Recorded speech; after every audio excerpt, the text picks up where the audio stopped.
Assalamualaikum warahmatullahi wabarakatuh. Pertemuan ketiga video kali ini saya membahas tentang masalah ruang keadaan dan pencarian. Kalau minggu kemarin kita sudah bicara apa itu bidang yang ada di kecerdasan buatan, kita masuk ke metode pencarian. Apa itu masalah?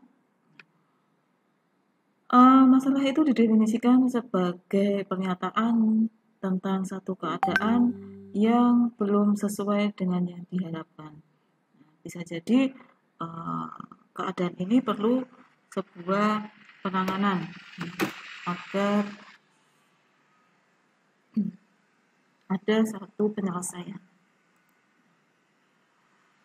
Di dalam sistem artificial intelligence, konsepnya adalah ada komputer, kemudian ada input. Input di sini diolah dengan menggunakan basis pengetahuan, kemudian ditarik kesimpulan dengan menggunakan motor inferensi dan menghasilkan output. Inputnya berupa apa? Inputnya berupa satu masalah. Outputnya berupa jawaban, kemudian digambarkan dengan input tersebut digambarkan dengan satu pertanyaan, kemudian diolah menjadi sebuah solusi. Untuk membangun sistem yang mampu menyelesaikan satu masalah, ada 4 hal yang perlu dipertimbangkan. Yang pertama adalah definisikan dulu masalah itu dengan tepat. Spesifikasikan dengan tepat keadaan awal. Nah, nanti akan ada yang namanya keadaan awal, kemudian keadaan akhir, dan proses. Jadi, keadaan awal itu nanti akan menjadi titik dari permasalahan, terus kemudian menghasilkan solusi yang diharapkan.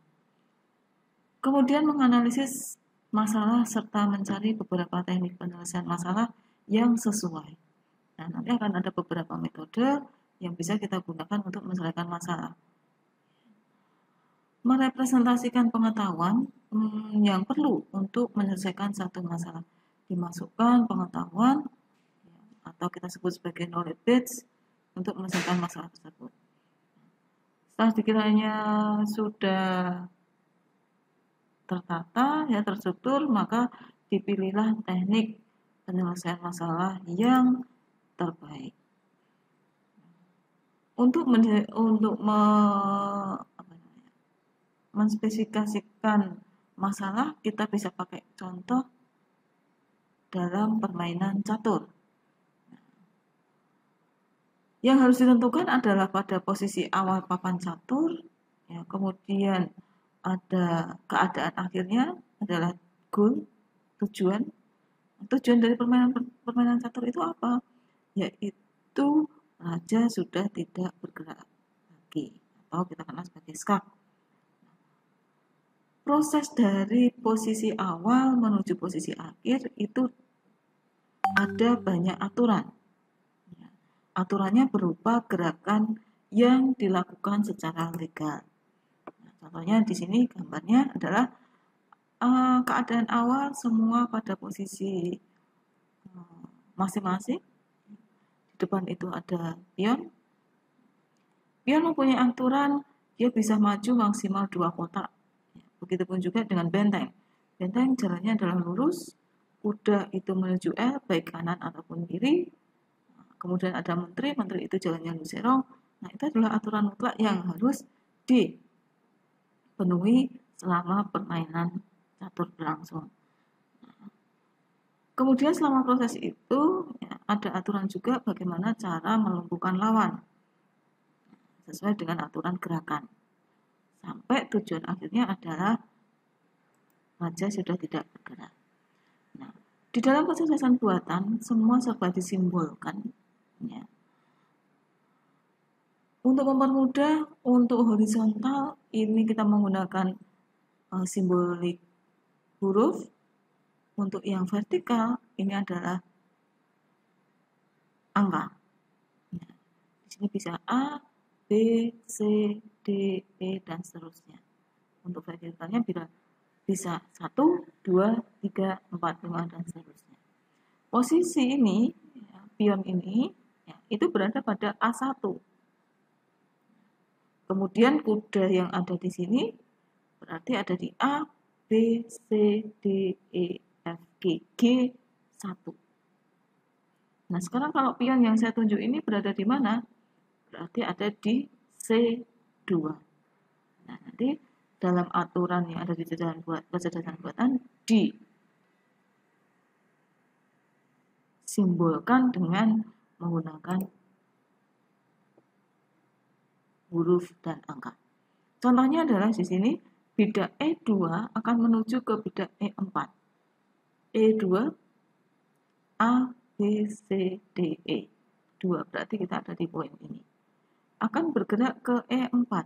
1, 2, 3, 4. Nah, kalau kita dalam bahasa logika algoritmanya, ya, if bidak putih pada kotak E2, jika E3 itu adalah kosong, kemudian E4 adalah kosong, maka bisa dipindahkan dari E2 ke E4. Jika E3 kosong, E4 kosong, maka bidak ini bisa pindah ke E4. Sama halnya dengan di sini, misalkan ya. Berarti G1 ya, jika A, B, C, D, E, F, G, H. H3 kosong, maka bisa berpindah ke H3. Atau jika F3 kosong, maka G1 bisa berpindah ke F3. Nanti dari F3 ada aturannya lagi, sehingga membentuk satu aturan.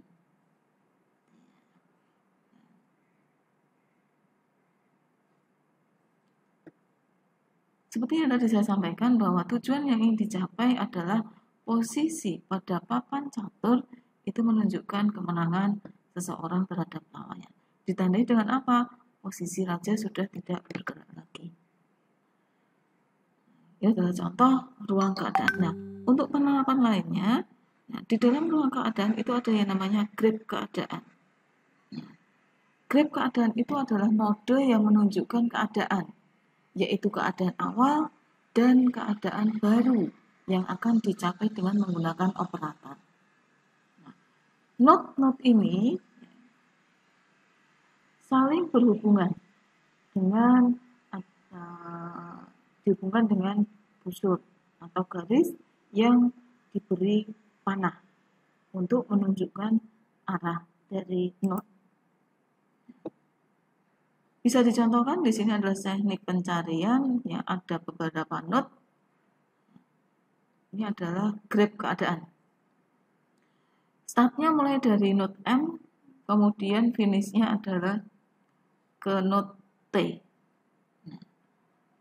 Nah, semua node itu saling berhubungan. M berhubungan dengan A berhubungan dengan B, B dengan C, C dengan E, F, G.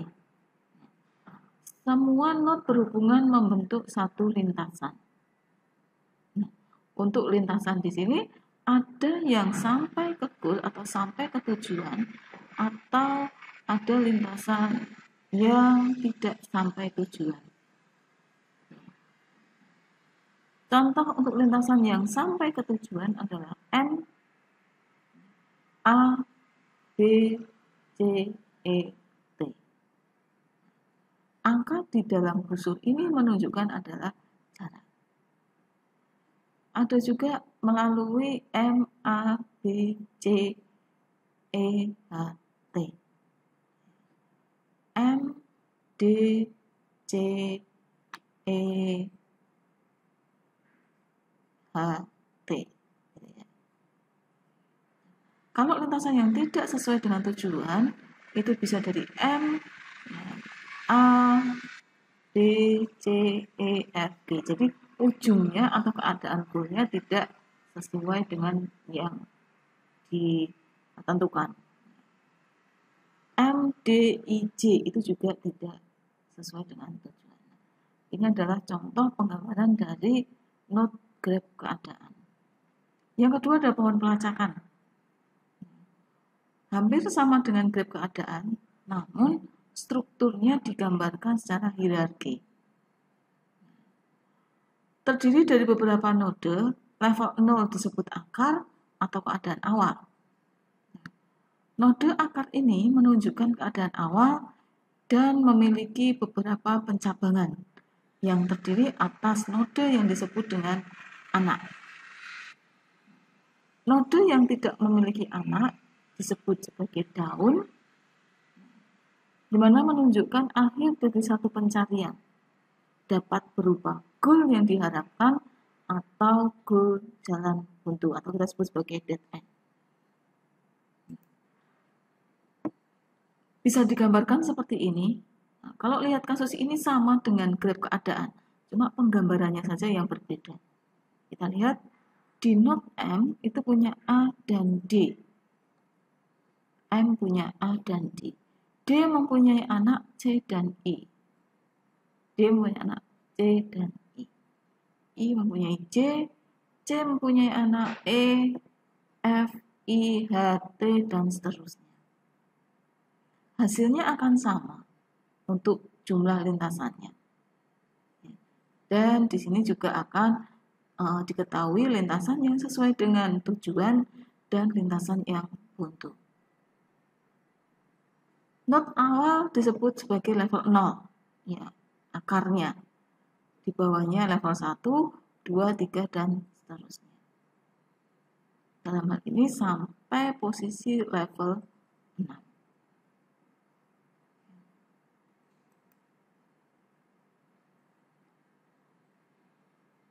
Ini adalah contoh ruang keadaan yang bisa kita gambarkan. Ada but, ya, kemudian ada, anggap saja ini adalah sayur, kemudian ada domba, dan ada diidentifikasi ini ada di daerah A.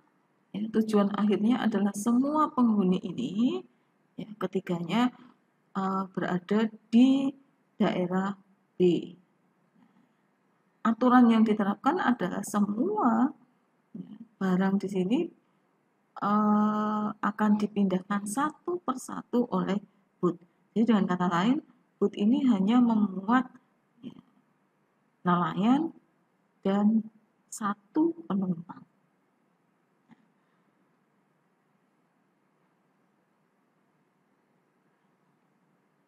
Jika ditinggalkan oleh petani tersebut,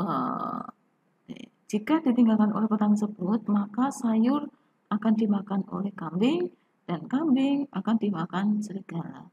Jadi kambing dan serigala tidak boleh berada di tempat yang sama. Ya. Begitu juga dengan sayur. Sayur dan kambing itu tidak boleh ada di tempat yang sama.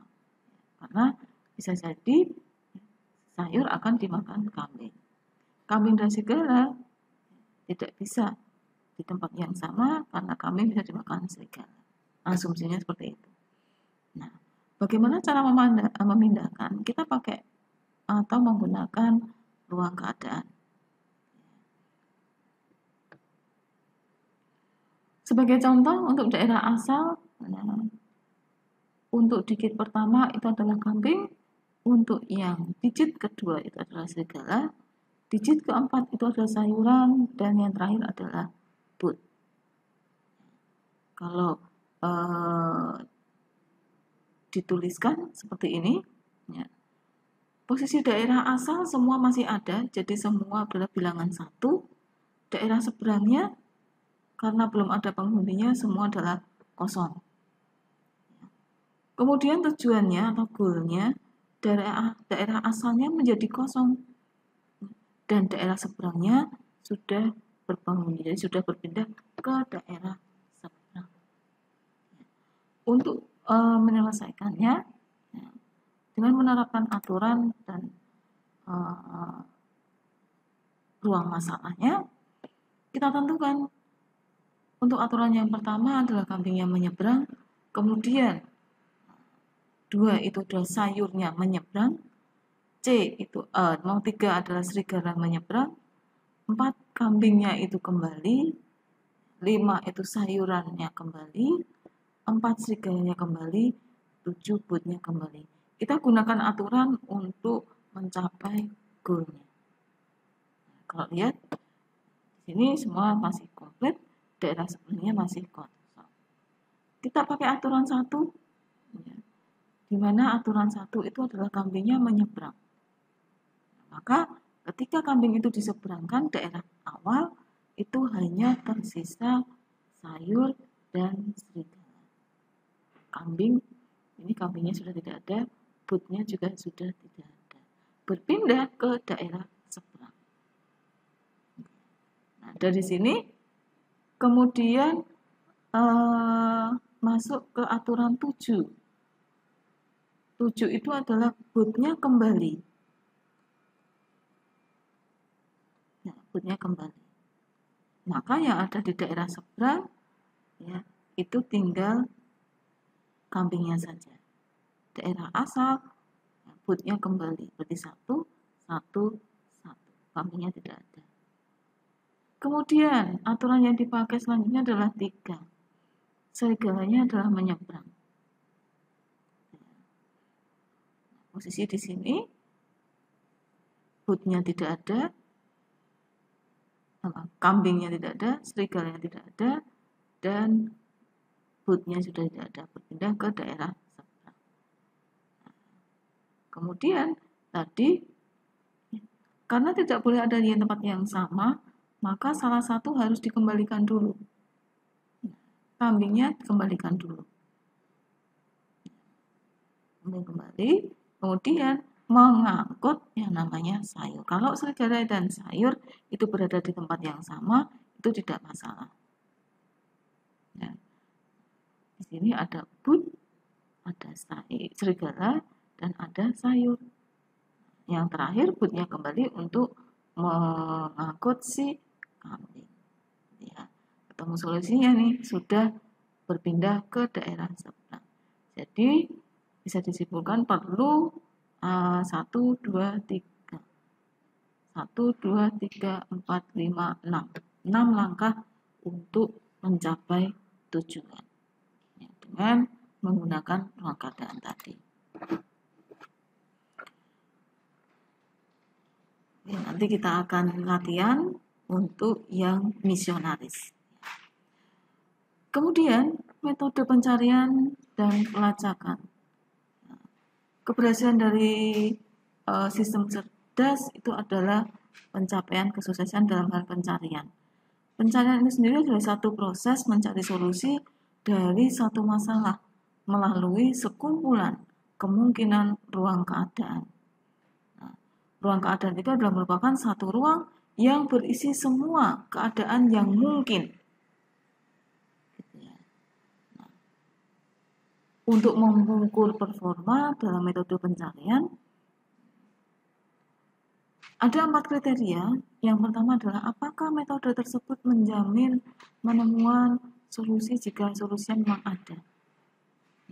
Berapa lama waktu yang diperlukan sampai ketemu tujuannya. Seberapa banyak memori yang diperlukan? Karena kalau kita semakin panjang pencarian, maka semakin banyak space memori yang kita perlukan. Apakah metode tersebut menjamin penemuan solusi yang terbaik jika terdapat beberapa solusi yang berbeda?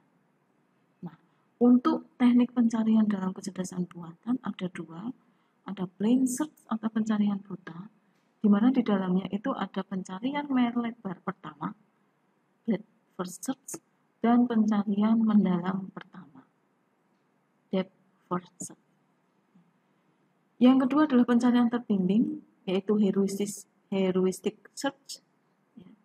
Dibagi menjadi 2, pendakian bukit atau high climbing dan base first search. Nah, ini semua yang nanti kita akan pelajari. Kita masuk ke pencarian buta. Yang pertama adalah pencarian melebar pertama. Logikanya adalah semua node pada level n akan dikunjungi terlebih dahulu sebelum level n plus 1.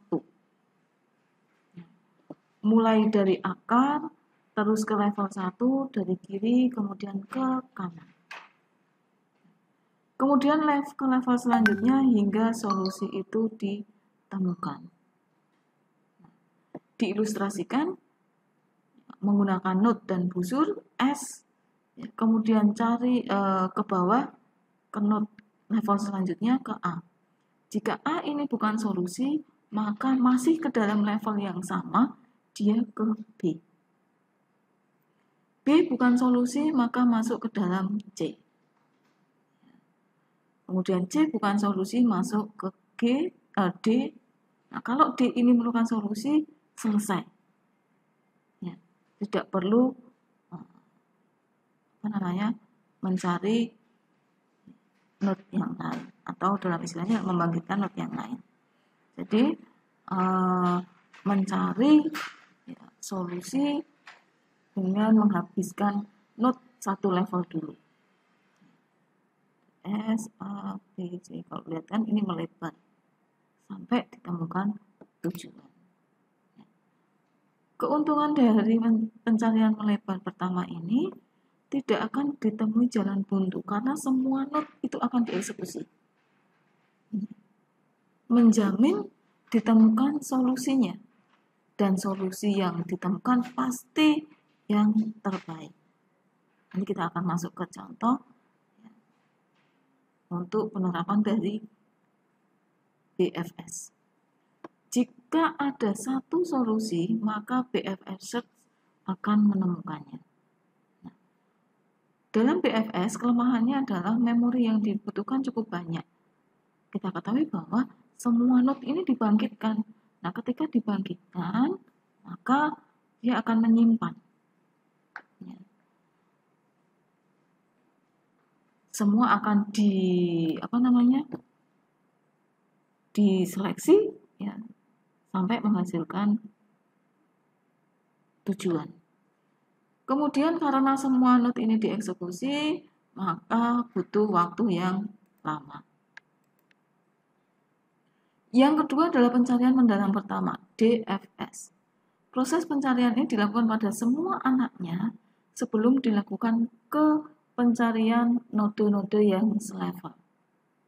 Keuntungannya adalah memorinya relatif kecil. Nah, secara kebetulan akan menemukan solusi tanpa harus menguji lebih banyak node. Nah, dicontohkan sebagai berikut. Mendalam ya, dari S turun ke A. Jika A itu punya anak, dia ke C. Ya. Jika C sudah tidak punya anak, maka dia akan lari ke level yang sebanding dengan C, yaitu D. Dia tidak punya anak lagi, maka dia akan naik ke level sebelumnya yang belum dibangkitkan, yaitu B. B ke E ke H. Kenapa ini tidak ke F? Karena E masih punya anak H. Dia turun dulu. Baru ke G. Nah, kebetulan G ini merupakan tujuan. Selesai. Tanpa mengeksekusi atau membangkitkan node F. Maka tadi memorinya relatif kecil. Karena apa? Ketika dia sudah ditemukan, maka dia tidak akan membangkitkan node yang lain. Secara kebetulan akan menemukan solusi tanpa harus menyeleksi semua node. Ya. Jadi ada pencarian melebar pertama dan pencarian mendalam pertama. Kekurangannya adalah mungkin tidak ditemukan tujuan yang diharapkan dan akan hanya mendapat satu solusi saja setiap pencarian.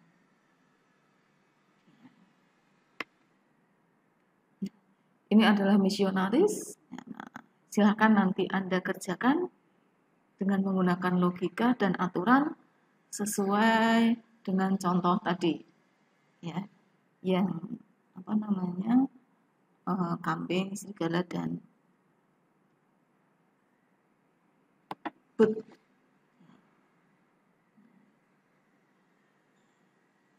Ada 3 kanibal, ada 3 misionaris.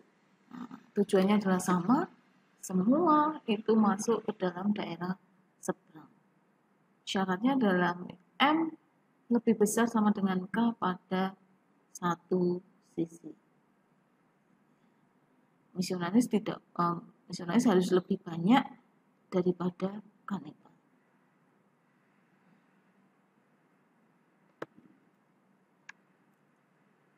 Hasilnya silakan nanti ini dipahami